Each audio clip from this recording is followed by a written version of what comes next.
हाँ स्टूडेंट्स, देखिए कक्षा 12 की प्रश्नावली 6.3 का 12वां सवाल। इसके पहले वाले दो सवाल में 11 पढ़ चुके हैं।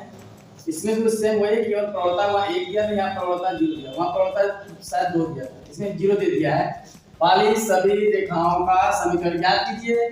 जो वक्र यहाँ से यहाँ दे दिया है 1/x² - 2x + 3 को स्पर्श करती है।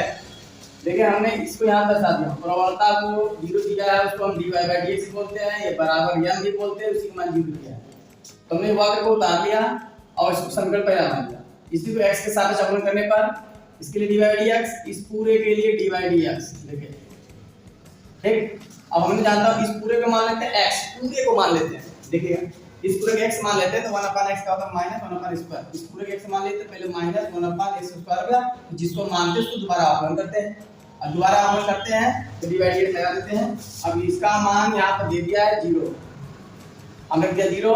अब इसको हम लग लेंगे तो ये 0 पूरा 0 पूरा करेंगे, यहाँ से लेके पूरा 0 हो गया तो बचा -1। अब इसका अवकलन करेंगे x पावर n कुछ होता है n x पावर n - 1 यानी 2x पावर 1 यानी 1 साइलेंट रहेगा। तो इसका मान x का मान 1 होता है तो 2 कांटे बाहर जाएगा 2 और इसका 1 हो जाएगा, एक कांस्टेंट 0, 3 का 0 हो जाएगा, उसको छोड़ देते हैं। यहाँ बचेगा, देखिएगा इसका अंतर गुणा करेंगे तो -2 का -2x, इसका इसमें करेंगे माइनस प्लस हो जाएगा, फिर जब बराबर इधर लाएंगे तो माइनस हो जाएगा। अब देखिए -2 से -2 कट गया एक बार में, यानी x का मान कितना आ गया 1। अब इसी x का मान हम उठा के समीकरण पहला रखेंगे जो यहाँ हम लोग माने x बराबर 1 समीकरण पहला रखने पर यहाँ होता है y बराबर 1, जहाँ x आएगा वहाँ 1 का स्क्वायर - 2x + 1 3। तो 1 देखिए 1 का स्क्वायर 1 आएगा, 2 कम 2 में से कटेगा 1 आएगा, माइनस है, फिर 3 घटाएंगे 2 आएगा, यानी y मान 1/2 आया। हमारा बिंदु क्या हुआ x, y मान, x का मान 1 लिए तो y मान 1/2 आया। इसी बिंदु से हम रेखा के समीकरण बनाएंगे, इस पर से का प्रवणता था समीकरण। इसको मान लिया x1, इसको मान लिया y1। ये सूत्र होता है y - y1 बराबर mx - x1।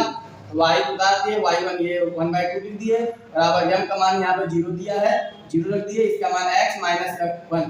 अब 0 में किसी का भी गुणा करेंगे सब 0 हो जाएगा, ये वाला पार्ट 0 है उसको छोड़ देंगे, यहाँ बचेगा y माइनस, ये -1/2 उधर जाकर आ जाएगा +1/2, y मान 1/2। ये समीकरण है, यानी इसको हम ऐसे ही बोल सकते हैं 0x + y - 1/2 बराबर 0। ये भी समीकरण ऐसे ही है, 0 का मान नहीं दिया, x का मान, यानी हमारा समीकरण यही है। अब सवाल नंबर 12 के बाद आपको सवाल नंबर 13 बताया जाएगा अगली वीडियो में। धन्यवाद।